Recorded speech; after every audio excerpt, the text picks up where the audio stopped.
So, good evening, everyone. And one of the things that very often people ask me, I hear letting go so often. How to let go? I mean, it's easy to say, isn't it? Said and done is so easy. Let go. Everyone can tell people to let go. But how to let go? Of course, letting go will not happen overnight, isn't it? So yes, they say sometimes even I myself, I just sometimes hated that to keep asking people to let go, because sometimes we don't even know what we need to let go of, isn't it? So actually, the first of all, we have to be able to recognize that, isn't it? What we are still holding on to. We don't even know sometimes what we are holding on to, things that we don't even know that we're holding on. So unless you develop the clarity, you don't even know. And then sometimes people be able to see what they're holding on to, but they're not be able to acknowledge, isn't it? They still think, this is not me, I don't know, So maybe they get upset with themselves. That's like, you have to be able to recognize, acknowledge that, that this is something that you're still holding on to, you're not be able to let it go. And then you have to come to a place of acceptance, because we fight, sometimes we fight, isn't it? We want to accept. So actually, a lot of people don't understand. Acceptance actually is letting go. We allow things be. It's okay. We accept that, And then after that, be able to forgive. Then let go. So sometimes you have to, there's a process. You're not able to say, just let go. You can't just, yes. I mean, in theory, we all understand, isn't it? Letting go. But whether we be able to do that is another story, isn't it? Today, I would like to focus more on acceptance. And sometimes even we be able to see that, we acknowledge that, but it's very difficult to come to a place of acceptance, isn't it? But even, like, for example, like old age, sickness and death, isn't it?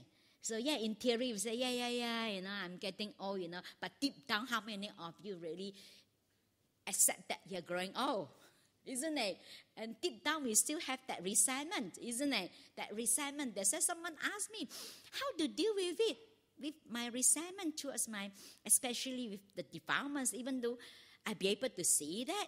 But they find that they have the resentment, not to accept, that you try to push it away, because this is, actually the resentment comes from the ego, and how we identify ourselves with our experience, And just, for example, it's just like old age, sickness and death. How many people really come to the place of accepting them, the fact that we are growing old?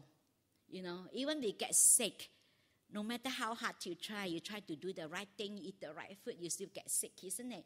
But it doesn't mean that you don't look after yourself, But a lot of people, always when they listen to the Dhamma, they took it the wrong way, Then they say, let go, so I don't have to look after my body, because let go. It's not. But letting go is that we look after our body, but sometimes we don't worry about it, Sometimes people so stressed out, and so becomes like they're so become a health freak, constantly worrying about the health, and then try to do the right thing, and then actually you become stressed out, isn't it? And yes, this is without the understanding that this is the nature of life, growing old, and then the first thing that, slowly the memory is gone, isn't it? You cannot remember, and this is part of the process. But how many people be able to accept that? I remember one of our devotees, she's in her 80s. I remember she said to me that, she said, I hated that my children tried to hold me, And then she said, I'm not a cripple, I can walk.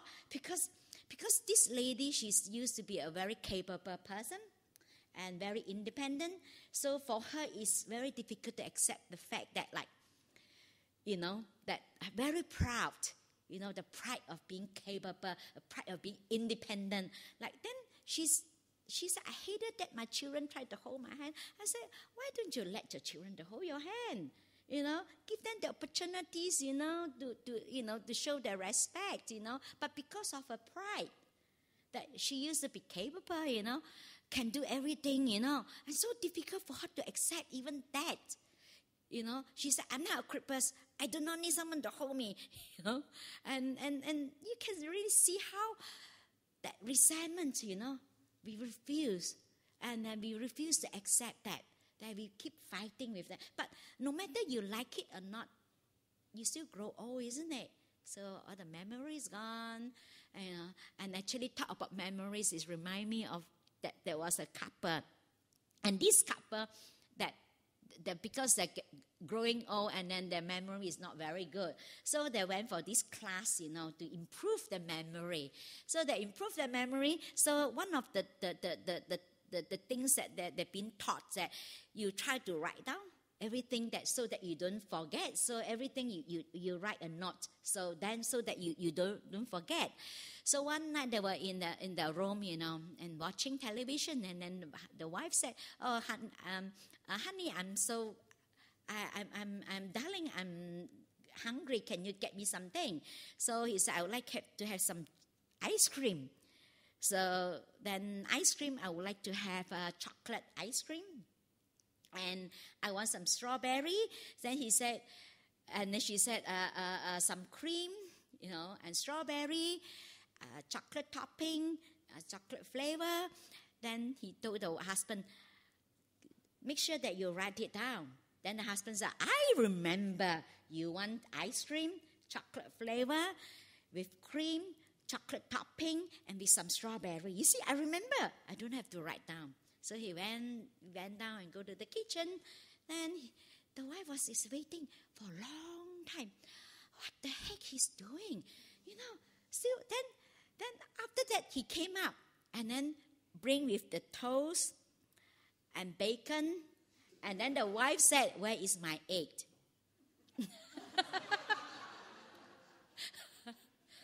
Both don't remember. He was waiting for so long. This is how something that we look forward, isn't it, as we grow old. And that's why sometimes we create so much suffering. We fighting, we're not willing to accept that. Actually, we create more suffering for ourselves, isn't it?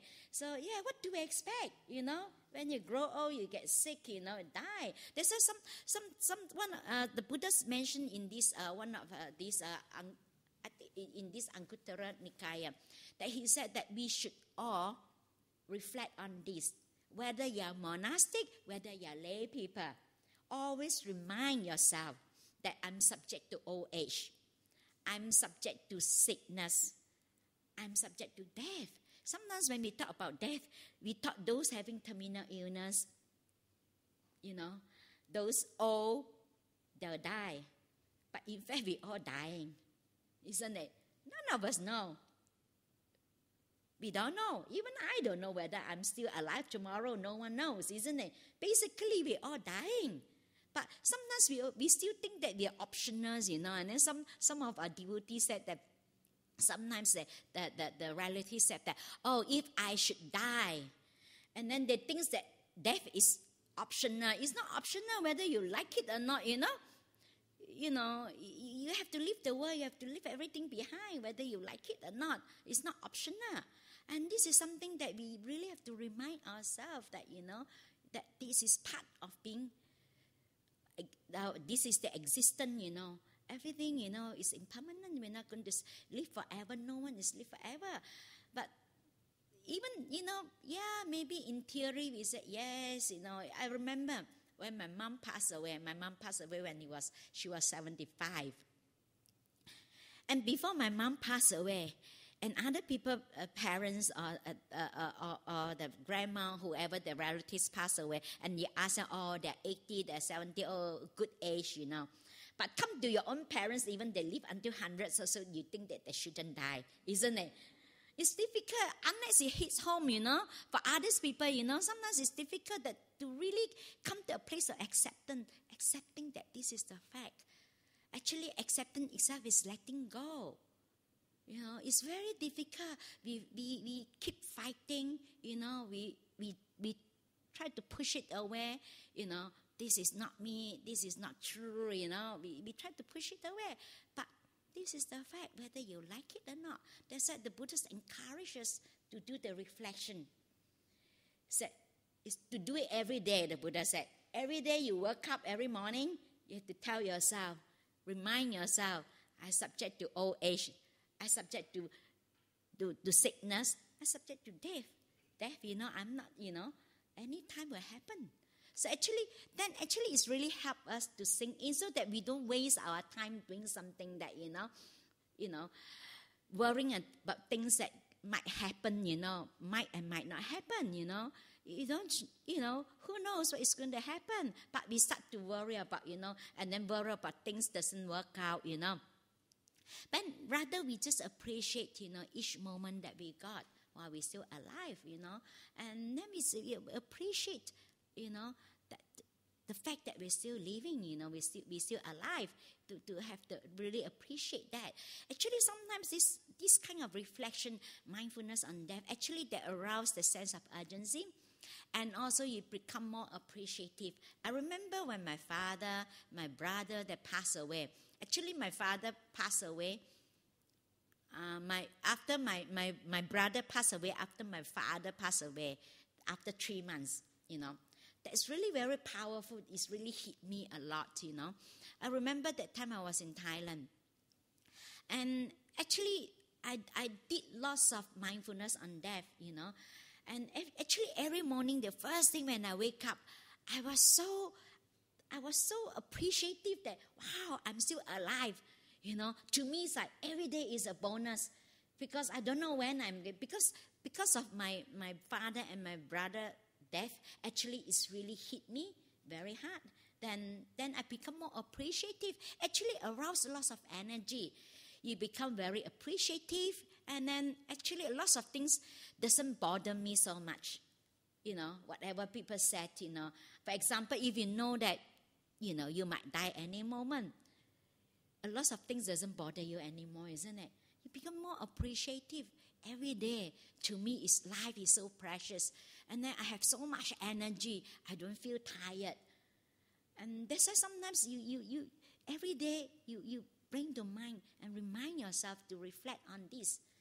And then slowly you come to a place of acceptance. Because we still, a lot of people don't. Even how many times that you listen to the Dhamma, and even how many times even you see someone deaf, you still will not hit home. You still will not think that that's going to happen to you one day. You still think that somehow you still think that it's optional, even though in theory, yes, we said we agree with that, but deep down we still not be able to come to the place of acceptance. That's why the Buddhists encourage us to reflect on that, to really accept that this is part of life. What do we expect? This is part of life, and, if we don't start, to let go now, you think you can do it last moment. I remember some people ask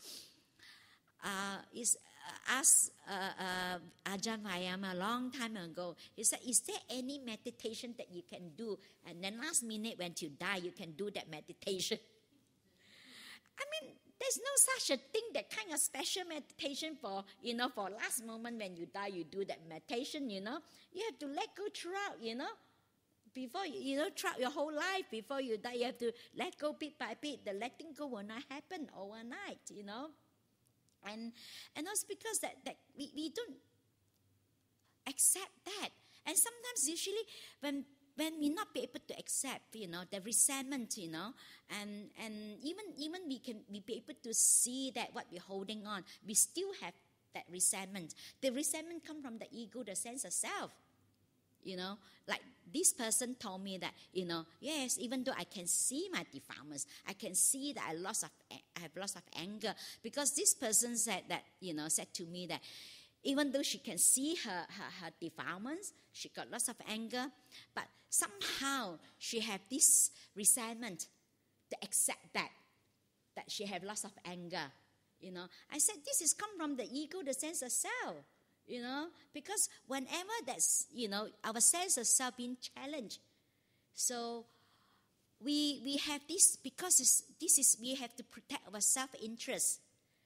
So then we will deny, that, oh no, I'm not like that. And especially this person said that it's so difficult that, especially that, I have been able to see my defilements, but I find that it's very difficult. Deep down, I have lots of resentment towards accepting my defilements. Then I told her the fact that you'll be able to see that, it shows that you have the clarity, because in order to see your own defilements, it's not easy. You have to have wisdom in order to see that. So I encourage her, I said, sadhu, the fact that you'll be able to see your defilements is already a big step. It's just like the Buddha said, a fool knows that he's a fool, he's still wise to the extent. If a fool thinks that he's wise, he's indeed a fool. So she said, it's very difficult. She knows that she has lots of anger because due to her conditioning, her upbringing. Because she was born in a family, the father is very controlling, and she always want to be the one that, obedient. So she's been suppressing herself, doing things that, not what she likes, is what the father likes, And she's been forced to do things that she doesn't like. And then, when you're young, you just suppress. And when you suppress, this is how the suppression give rise to anger, lots of anger, And then she said that, she can see that. She have lots of anger. So I told her the anger comes from the suppression. The more you suppress, that is that the resentment, that you bounce back and leads to a loss of anger. And then, to be able to really come to the place of acceptance is not easy, So to develop a sense, that a loving kindness, and to actually, if people have lots of anger, so you can, early in the morning when you wake up, you ask yourself, what can I give? What can I be of service? And this is deliberately, to try to cultivate and develop loving kindness, and they soften your mind, And yes, it's not easy, but actually compared to craving, actually anger is easy to deal with because it's causa. You can see it. I mean, most people don't like to be angry person, isn't it? They said the Buddha said greed is less blamable and it's difficult to remove. And anger is blamable and easy to remove. Delusion is very blamable and very difficult to remove because of delusion, isn't it? That's why we have greed and hatred. So that's why sometimes I say, at least the anger is easier, compared to greed, because greed is pleasant. Whenever something that is pleasant, it's always lead to greed. We want more. We crave for it, So whenever there is unpleasant, give rise to anger. Because it's unpleasant, we don't like it, And this also remind me of a couple. The husband have lots of anger. He's always very angry person. And then he always, yell at the wife and then screaming at her, And then the wife always don't react. Then he was thinking, how come my wife always so calm and never react, Like, even I scream at her. Then one day he asked his wife, why you never react, even I said nasty thing to you, I screaming at you, and you always very calm and don't react. So how do you deal with your anger? He said, I go and clean toilet. Then the husband said, so cleaning toilet, what to do with dealing with your anger? Because I use a toothbrush.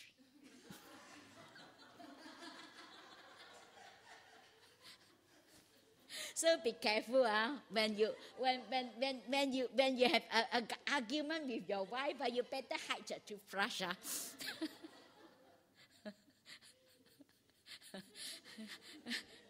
So this is how, then, and sometimes because of the ego, the sense of self, we find it so difficult to accept that, to really, that who we are. Because each one of us have an idea of who we are, isn't it? We think that we are so kind, we are so nice, and then we feel really bad. We think that we shouldn't get angry. We shouldn't be angry, and I shouldn't have this defilement. But if we don't have defilement, we are not here, isn't it? So this we have an idea of who we are. We start to identify ourselves. We feel bad, And I remember, when I first see myself, even though, when I was a lay person, I like to help everybody, And then when I started to practice, when I started to see that actually sometimes they come from that you try to please everyone and you want people to praise you. Actually, it's not really come from the pure kindness, but actually it's better than nothing, But but when you see that, actually it's very difficult to accept that, because we have the idea of who we are, But especially when you see that, that actually you're not as kind as you think you are, actually it's very difficult to accept that. And it takes me a long time to be able to really, okay, come on, accept it, It's okay, If I don't have defilements, I'm not here. But we always think that we are the special one, isn't it? It's okay for others people to have defilements, but not me, Isn't it? That it's very easy we say, we forgive others easily, but very difficult to forgive ourselves. The denial, we live in denial, and sometimes, it's really that the denial, we just pretend that it's not there, but actually it's there. The denial. They say one of the qualities the Buddhists mentioned, these spiritual qualities the Buddhists mentioned, that's one of this is the truthfulness.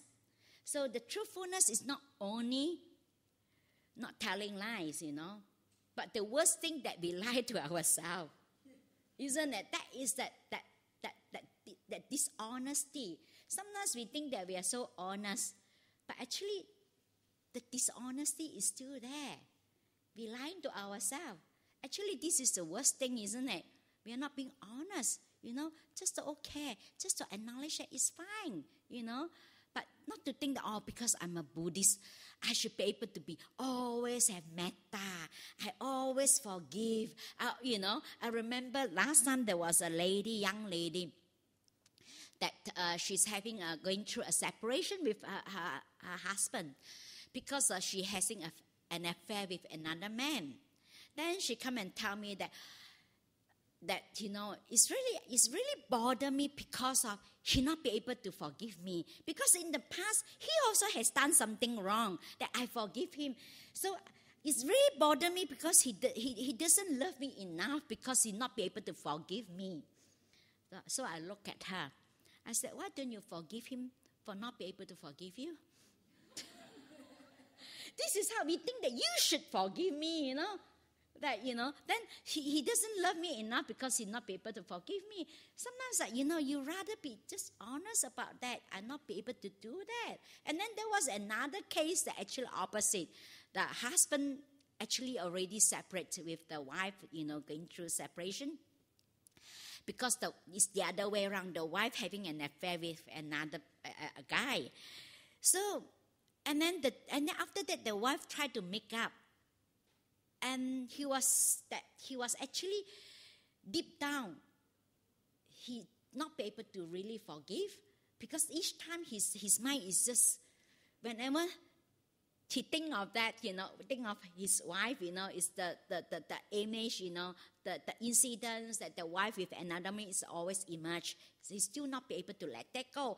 And on one hand, he keep forcing himself to let go. He said, I'm a Buddhist, I've been practicing so long, I should have loving kindness to herself. I should be able to forgive her.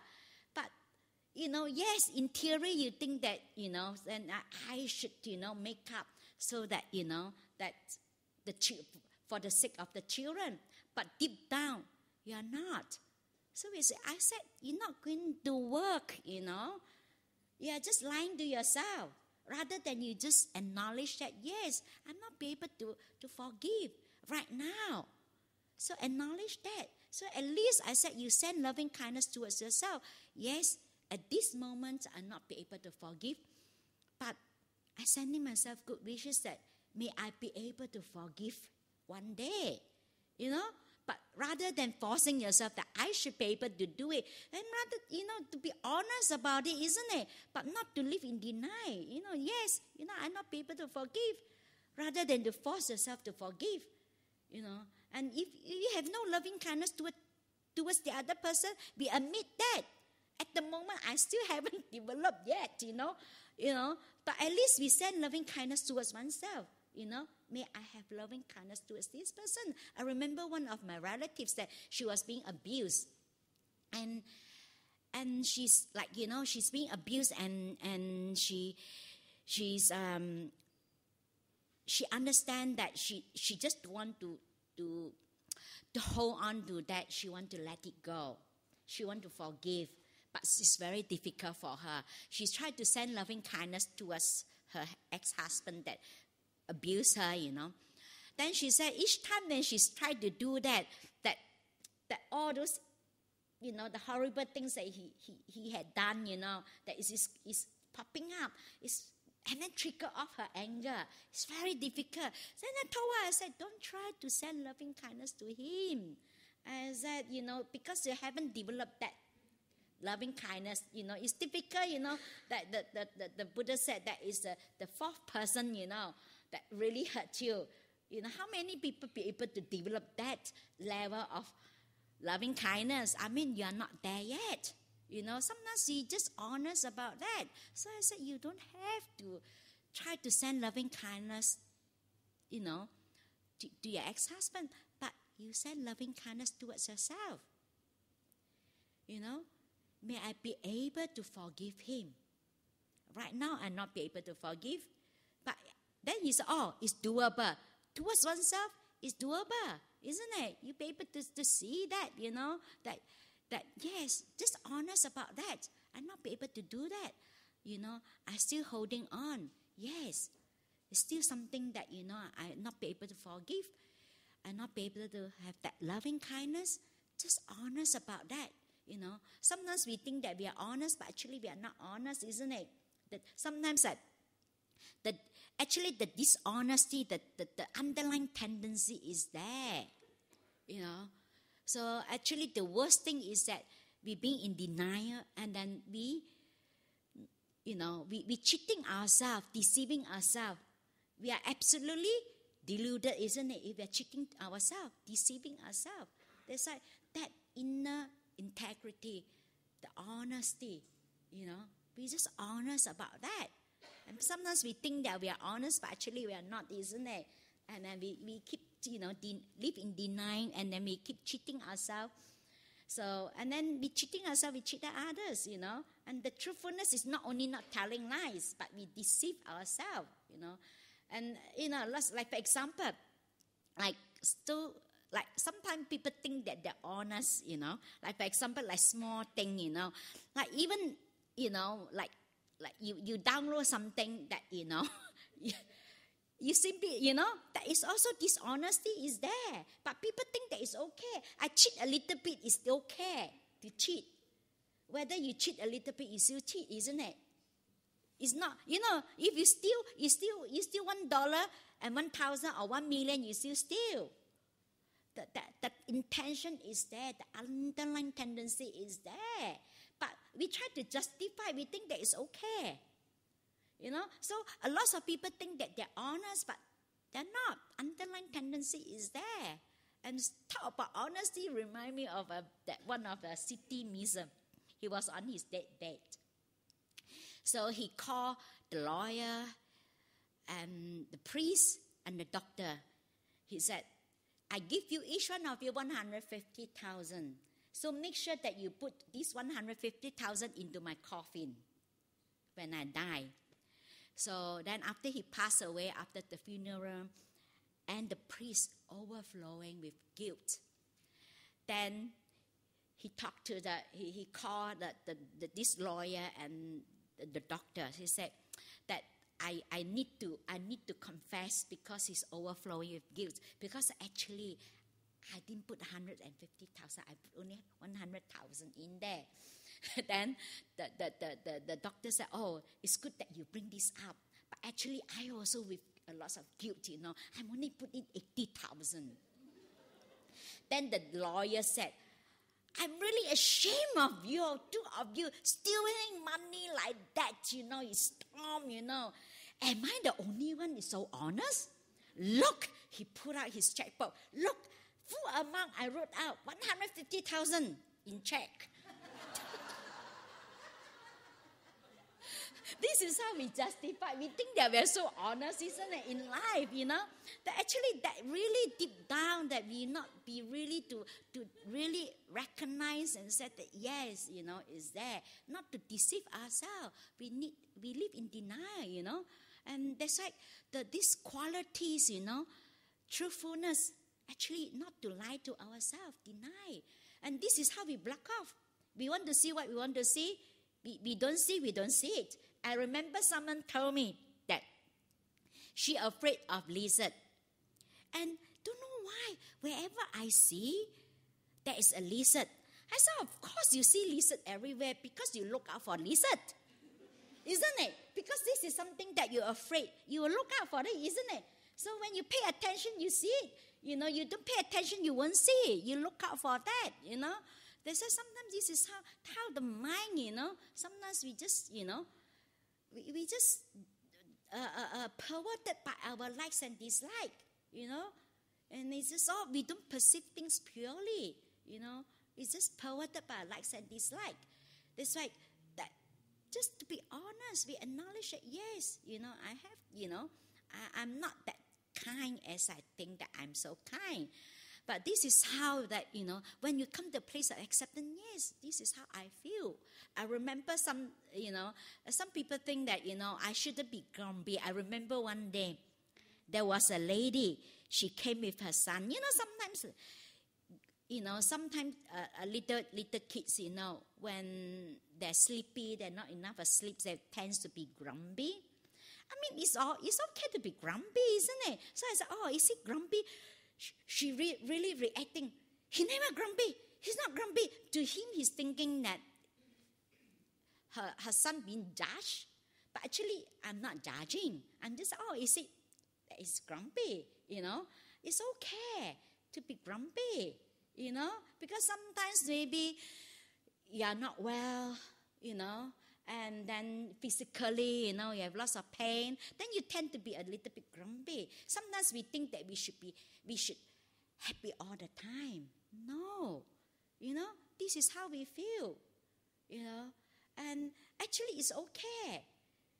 It's not a problem. The problem is think that is a problem, The problem is think that we should be able to be happy all the time. So when we are not happy, when we have depression, we think that depression is a problem. We think that being grumpy is a problem. No. I remember when I talked about it's okay to be grumpy, and then one of the anagorics told me, that day I was really grumpy. And when you said that it's okay to be grumpy, she said the moment I said, "Oh yeah, it's okay to be grumpy," my grumpiness gone. Truly, you make peace with your grumpiness.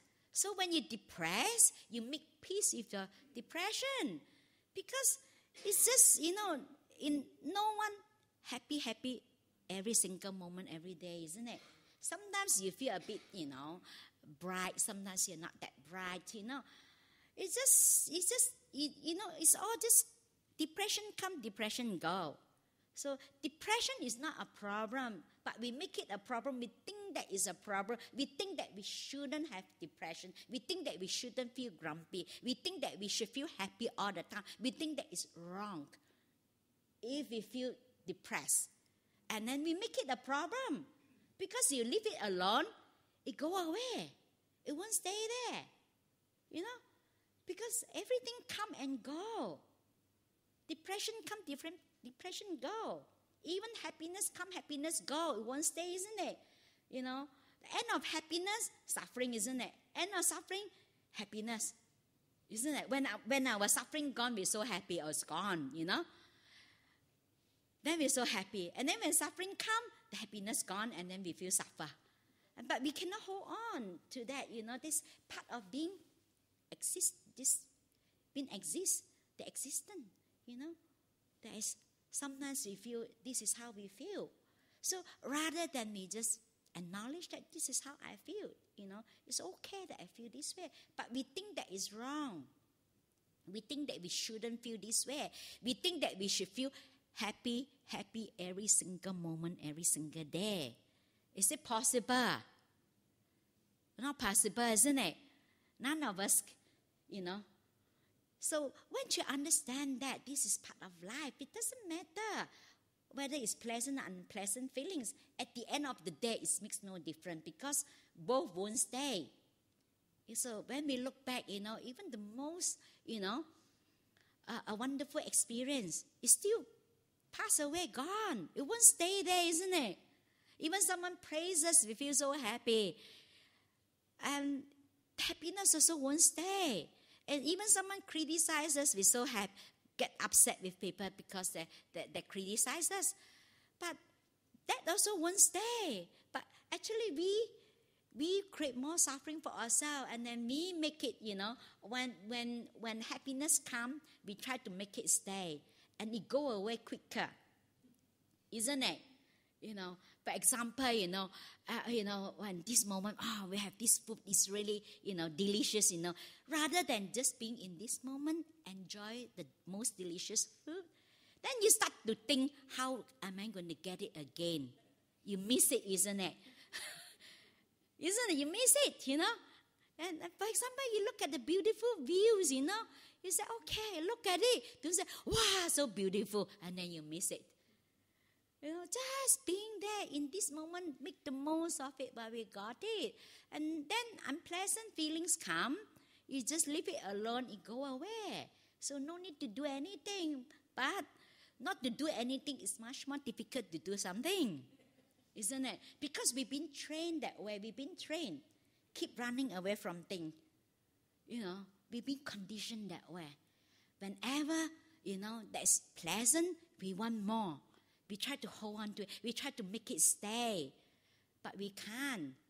This is how we create more suffering for ourselves, And then unpleasant feelings, we want it to go away immediately. But actually, you don't have to wish that your these unpleasant feelings go away. It will go away. It's just natural. You don't have to do anything, But not to do anything is difficult. Because we want to control. We want to make sure that things go the way we want it to be. We planning, we make sure that, things don't go wrong. So that's why we have, that's why I remember someone told me that, how to live in present moment awareness? I'm still working. I need to plan. I said, there is no contradiction to us living in present moment awareness if you're planning. I said, you can plan in this moment, But, after you plan, you leave it alone, you let it go. Of course, you have to plan a little bit, isn't it? You cannot say, I live in present moment awareness. Okay, I want to go to Thailand. I only turns up at the airport.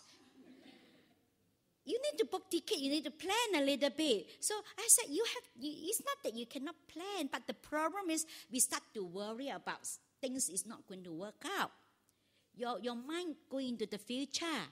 In case it doesn't happen, so at least I have my strategy. I have plan. Plan A doesn't work, I have plan B. Plan B doesn't work, I have plan C. Plan C doesn't work, I have plan D. Go on and on and on. Isn't it? So I said, you only deal with it as things happen. You plan, you leave it alone, you put it aside. But you can't just, we don't know what is going to happen. I can guarantee you, the things that you worry about is going to happen, it will not happen. It's always things that you never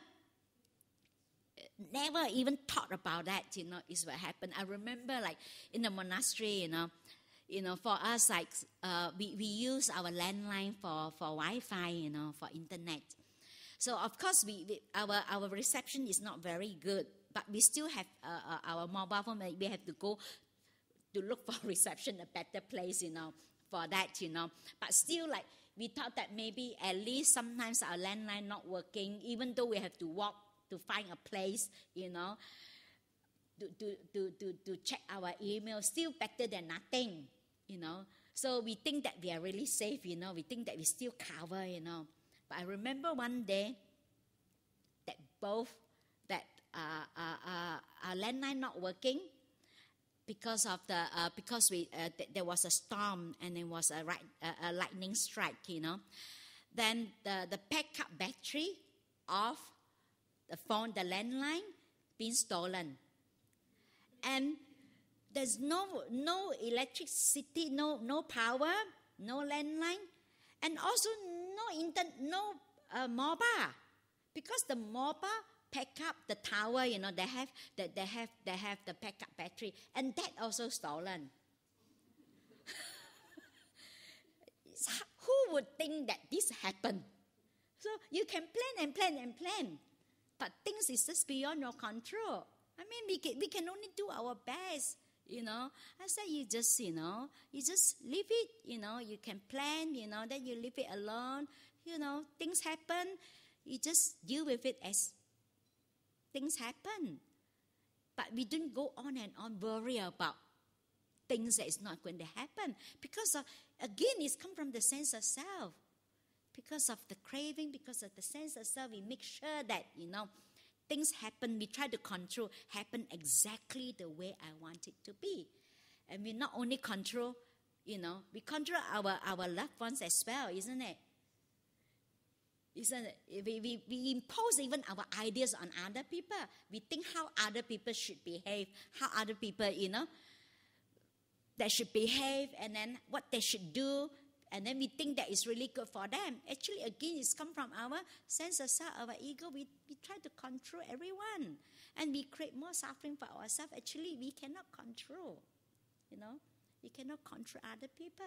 We just accept the way the person is, as we accept ourselves, as we are. That is, we are truly walking the Buddha's path. That we are truly practicing loving kindness. We love ourselves as we are. We are not expecting, Sometimes we don't like ourselves because we think that this is not a good self. But if we truly practicing loving kindness, we love ourselves as we are. We love our loved one as they are, not to try to change them. I remember one day one of our devotees come and said to me, I'm really so worried because my son I want to become a Christian. Now I look at her. I said, what's wrong if he become a Christian? I said, it's okay. Even he's a Christian, you still love him. It's not that you have to become a Buddhist. If you are not a Buddhist, I don't love you. No, you love him as he is. It's okay.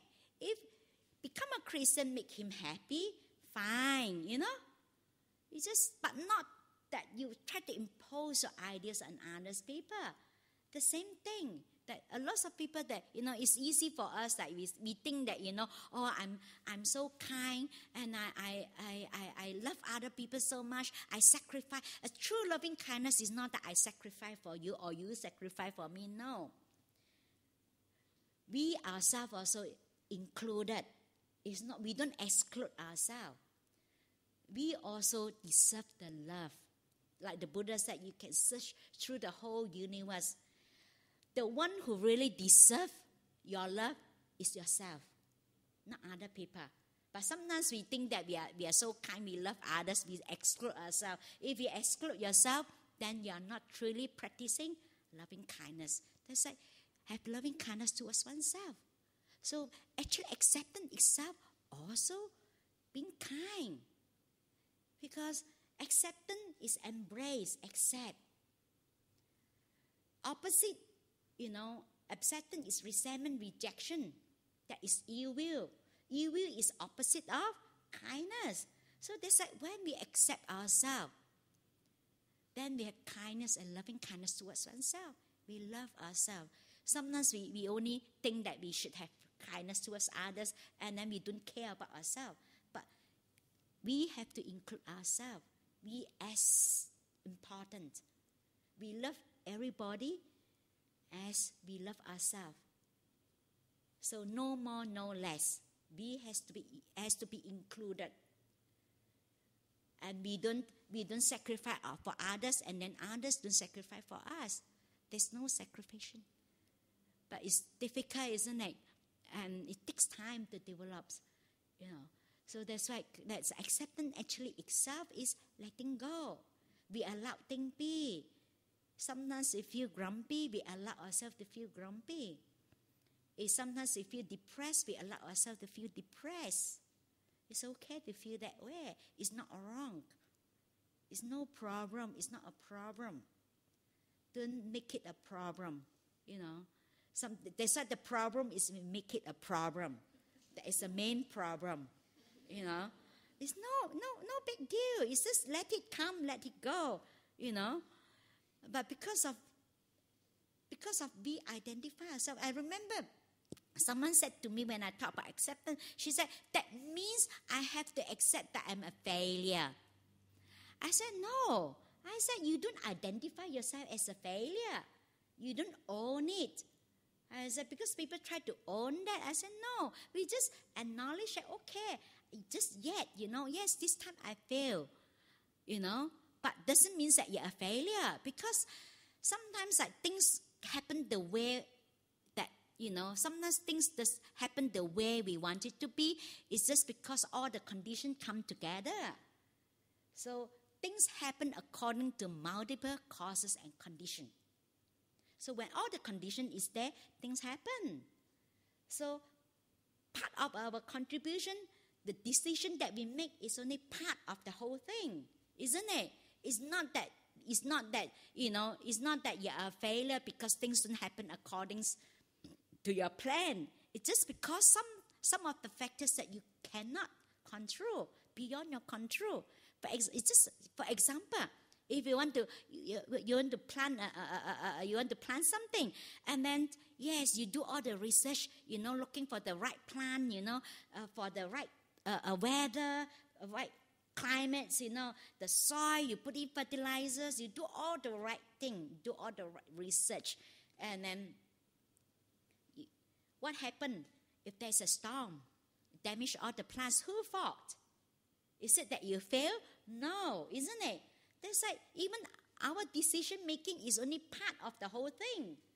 So sometimes actually we really don't know, Sometimes we think that we make a right decision because things happen according to our plan. But it's just because of all the factors, all the conditions come together. And then when things don't come together, and then we think that we fail. We think there's something wrong with me. Maybe I make the wrong decision. No. Your contribution is only part of the whole thing. So that's why no one knows whatever decision we make, isn't it? Whether it's going to work, we don't know. It's also according to the karma, according to whether other condition is there. Some of the things we can control. Like if we want, that we can do our best, to look after the plant, to nurture the plant, to get the right plant, and then put in fertilizer. But we cannot control the weather. We cannot control if there is a storm. So who fault? So we don't identify. Yes, it's just like we don't identify ourselves as a failure. Yes, we fail. It's just yet, isn't it? It's just that, yeah, we learn from mistake, So a wise person is not a person that never make mistake. And we learn from it, and then we be able to forgive and let go. It's not that, that wise. Then we think that, we shouldn't make any mistake. And we make mistake, that means you're a failure. So we are not perfect. That's why again, we come to this place of acceptance. It's okay, So we understand that this is part of life. So because we are asking things that life could not offer, that you want everything to be perfect, I remember I used to irritate me when the early days, when I still anagarikas. So because of I'm used to be a perfectionist. I want things really according, really in order, everything neat and tidy. Even flower arrangements, both also have to be balanced. Not balanced is really eyesore, is really irritate me. And that is against, that, you create lots of suffering for yourself, and then I know that come from myself, then sometimes because someone doing it and I find that, it's not balanced, then I try to, actually I wanted to make it balanced, but I know that I shouldn't have to do it. So then actually I restrain myself not to do it, because then you develop the habit and you follow your habit, try to control everything, try to make things, exactly the way you want it to be. And when you see things that is not exactly the way you want it to be, you feel very agitated and irritated. Then actually, you just recognize that and just acknowledge, yes, it's there, it's there. Recognize, acknowledge, accept, forgive ourselves, not to beat ourselves up. Then we let go. So the letting go will not happen overnight.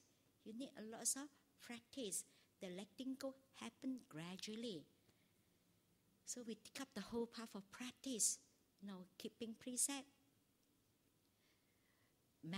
practice meditation, and develop your wisdom. That is the whole path of practice. That is the Noble Four Path. So I offer this Vadama reflection. May this teaching be benefit to all of you. So, any questions or comments? Brother, sister, any questions? Anyone? Are you able to accept? I just accept everything. I just accept what you say. I'm in a place of acceptance.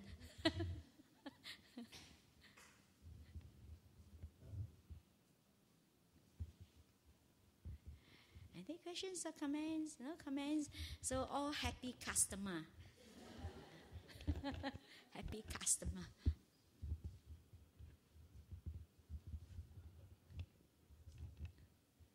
Yes. Venerable, maybe if I could just start on the first question. Okay. It's, first of all, thank you, for this insight. I'm struck by your comment that connecting acceptance to letting go. Earlier you were talking about letting go. Indeed, that was a question on my mind. So thank you very much for that. Right. The question I have in mind is this: we're also told at the same time we should be developing our positive qualities. Right? So there's a sense of development. So how do we balance this acceptance with this, need to develop our positive qualities? Could you? Because acceptance itself actually is kindness and compassion. It's a kindness there. Because when we accept, actually we embrace. It's okay. We allow things to happen. And kindness actually is a positive emotion. When we have resentment, rejection, that is ill will, that is negative emotion. So actually, when we accept things, we allow things be, actually we're being kind. It's okay. That is, we embrace. It's just like the parents, accept the children, no matter who they are. I still love you. Even though I'm not perfect, I love myself. I accept myself as I am. That is truly kindness, truly loving kindness, truly practicing loving kindness towards oneself. And loving kindness itself is a positive emotion. So actually, in fact, we have developed that. So is the answer a question? Well, yeah, sort of. Yeah. So am I right to understand that the thing that one lets go of, in accepting yourself, is this vision, or at least in some ways, right? Is this vision of who I think I am? That sense of ego that you were talking about. Yeah, the ego, yes. So I start having. Yeah, and then that's how, like, for example, I said that person, like, not be able to let go. So when you send this loving kindness towards oneself, even though you know that you still, you know that you should, a lot of people say, I should forgive. If forgiveness also is letting go, we don't hold on to grudges, But that moment, you'll not be able to do that. But at least you still have loving kindness towards oneself, that may I be able to forgive. When you're sending loving kindness towards oneself, actually you're developing loving kindness. It's a gradual training. So each time we discover that we not be able to let go yet, but we still have kindness towards oneself, that it's okay that I not be able to let go now. I send loving kindness towards myself, that I wish I'd be able to let go. I wish I'd be able to forgive. That is goodwill towards oneself. And this is how you develop your kindness and compassion. Does that answer your question? Yes, thank you very much. I got the question about, just now you mentioned about the lawyer who, you see, I write the check, you see. So I'm thinking, most of the people will be thinking, this is not my fault. This is your fault for entrusting in me 150,000. So why should I feel guilty for doing funny things like this, is it? I mean, it's because, each one of us have that knowing deep down. You can even ask a 2 or 3 years old boy. You can ask them what is right and wrong, they know. You don't have to have Buddha and come and tell you what is right and wrong. Deep down, we all know. If we don't have that deep knowing, none of us can get enlightened. But it's only that we just try to justify. We try to say no, to make us feel good. It just make us feel good that it's all right to do that. We feel better. But deep down we all know we cannot really run away. It's just like the story that you steal something, you think that no one see, but you can see. Deep down we all know. We have the conscience, Even sometimes people deny, say, but deep down you know. And eventually we are the one who, that you carry that guilt. Actually we don't have to punish anyone. I remember many years ago when I was in Thailand, Vapanarachat, I was staying there, and then I remember one day I was very upset because one layman stole my yogurt, because I want to use the yogurt to make yogurt drinks, so I put it there, Then I turn around, disappear, finish, where is it? Then I know that he took it, because he was there just now. Then I was thinking, these people terrible. How come he's not honest, and then in the monastery, he's really stealing yogurt, Then I was very upset. Then I write on the board there, whoever has stolen this yogurt, blah, blah, blah, blah, blah. Because you feel like you want to punish that person. You want the person to feel guilty, to write it on the board.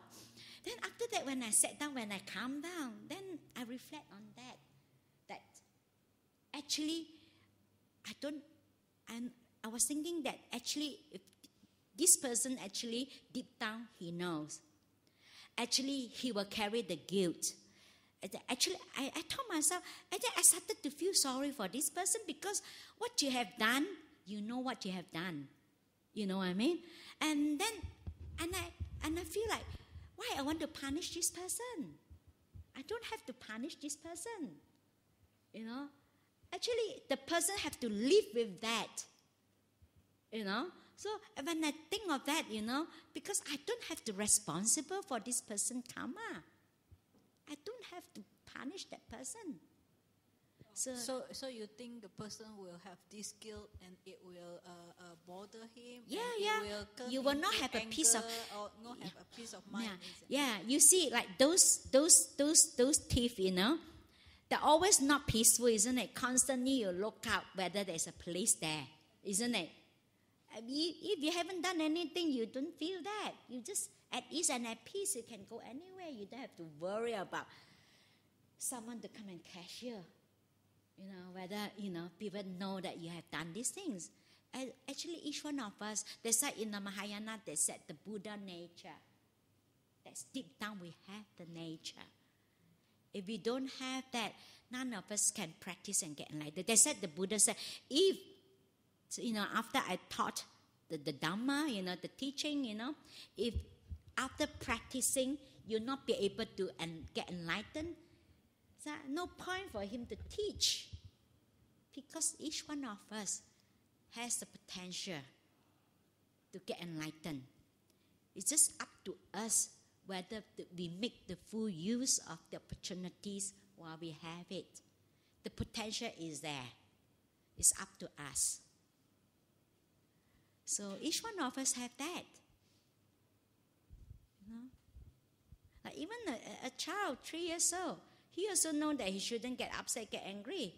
I remember my grandson, when he's only about 3 years old, whenever he got upset, and the parents said to him, maybe they even didn't tell him off, and then they never scold him, they never beat him. They only give him a suggestion. You have to show him the respect, He said that they suggest to him, maybe you need a little bit of time to calm yourself down. And he said, I don't want to calm down. I don't want to calm down. Then each time when he got upset, the parents said to him, then this is how it's being brainwashed, puts things into his mind. So after a while, when he got upset, he said, leave me alone, give me a bit of time, I want to calm down. And it's really amazing. When he sit aside, when he calm down, sometimes he come and apologize. He said sorry. He knew that it's wrong.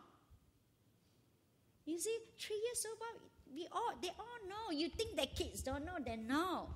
They know what is right and what is wrong. I remember once, so funny, that he so as usual got upset and then he will sit aside. And normally we just leave him alone. That his quiet time, just sitting there to just be with the anger, not to suppress. Actually, when you suppress, actually it's counterproductive. When you suppress, and the emotion becomes unresolved.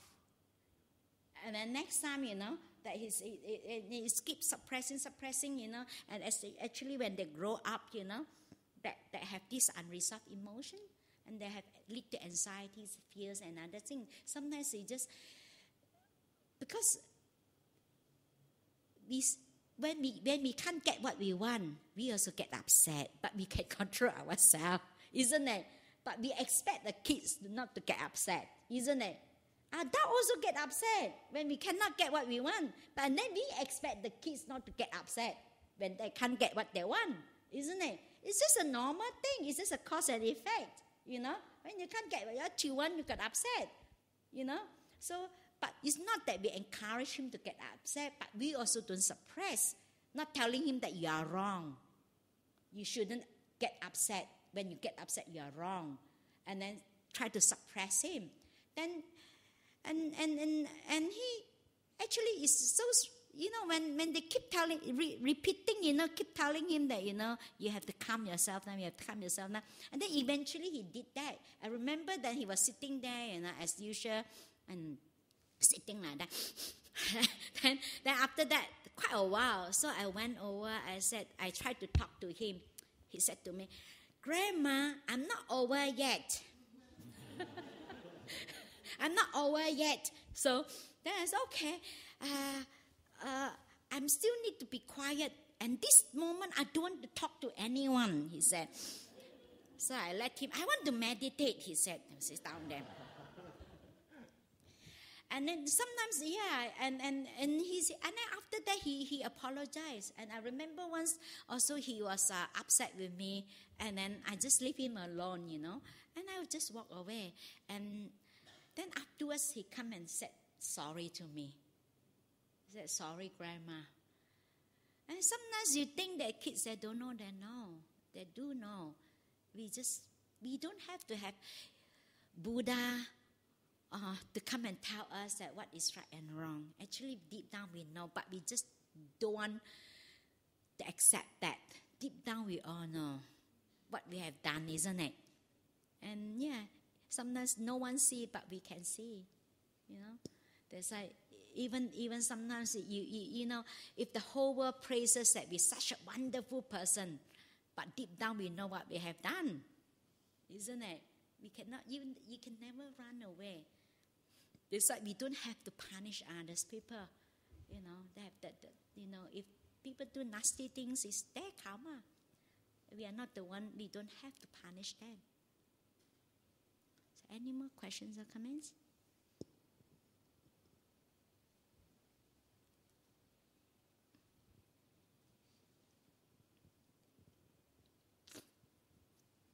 No more questions? Okay. No more questions, brother, sister. Okay. So, going one, going twice. Okay, done. Gone.